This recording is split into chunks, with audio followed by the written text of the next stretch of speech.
Chapter 17, Because of Winn-Dixie. Well, Littimus came home from the war, said Miss Franny as she went on with her story, and found himself alone.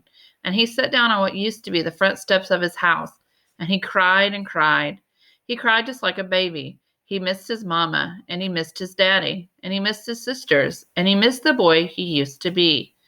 When he finally finished crying, he had the strangest sensation. He felt like he wanted something sweet. He wanted a piece of candy. He hadn't had a piece of candy in years, and it was right then that he made a decision. Yes, ma'am. Littimus W. Block figured the world was a sorry affair and that it had enough ugly things in it. And what he was going to do was concentrate on putting something sweet in it. He got up and started walking. He walked all the way to Florida, and the whole time he was walking, he was planning. Planning what? I asked. Why, planning the candy factory. Did he build it? I asked. Of course he did. It's still standing out on Fairville Road. That old building, said Amanda, that big spooky one. It's not spooky, said Miss Franny. It's the birthplace of the family fortune. It was there that my great-grandfather manufactured the Littimus Lozenger, a candy that was famous the world over. I've never heard of it, said Amanda. Me neither, I said. Well, said Miss Franny, they aren't made any more. The world, it seemed, lost its appetite for Littimus lozengers. But I still happen to have a few. She opened the top drawer of her desk. It was full of candy. She opened the drawer below it. It was full of candy, too. Miss Franny's Block's whole desk was full of candy. Would you care for a Littimus lozenger? She asked Amanda and me. Yes, please, said Amanda. Sure, I said. Can Winn-Dixie have one, too? I have never known a dog that cared for hard candy, said Miss Franny, but he is welcome to try one. Miss Franny gave Amanda one Littimus lozenger and me two.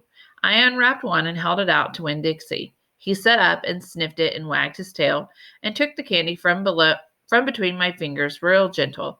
He tried to chew on it, and when that didn't work, he just swallowed the whole thing in one big gulp. Then he wagged his tail at me and lay back down. I ate my Littimus lozenger slow. It tasted good. It tasted like root beer and strawberry and something else I didn't have a name for. Something that made me feel kind of sad. I looked over at Amanda. She was sucking on her candy and thinking hard. Do you like it? Miss Franny asked me. Yes, ma'am, I told her. What about you, Amanda? Do you like the Littimus lozenger? Yes, ma'am, she said, but it makes me think of things I feel sad about. I wondered what in the world Amanda Wilkinson had to feel sad about. She wasn't new to town. She had a mama and a daddy. I had seen her with them in church. There's a secret ingredient in there, Miss Franny said. I know it, I told her. I can taste it. What is it? Sorrow, Miss Franny said.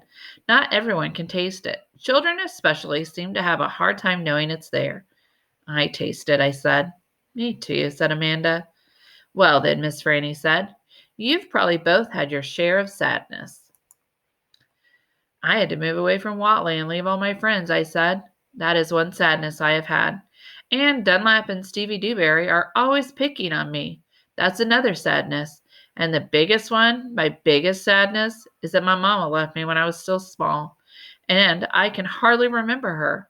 I keep hoping I'll get to meet her and tell her some stories. It makes me miss Carson, said Amanda. She sounded like she was going to cry.